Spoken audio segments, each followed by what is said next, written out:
ဘောကကြောင့်ဖန်လာပြီးတော့ပြန်ခဲ့စောမလား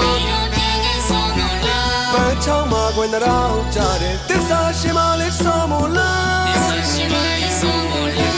အတိတ်ဘဝကကြောင့်ဖန်လာပြီးတော့ပြန်ခဲ့စောမလားပန်းချောင်းမှာခွင်တော်ကြတယ်သစ္စာရှင်မလေးစောမလားတရားအမကြီးစေရီတီသစ္စာပြုလို့ဒိဋ္ဌံဒီသာသနာတော်ကြီးကဘာတီတရွေ့ကွယ်တရောင်ချချောင်းနဲ့ရွှေစာရန်ဘောကျူဖျားနဲ့ရှင်မလာသေးရီစောမလာရဲ့တမိုင်းမောကုန်တီမြတ်တာရှင်မလေးစောမလာဘယ်အမကြီးစောမလာဆဲလေဒူလေးစောမလာ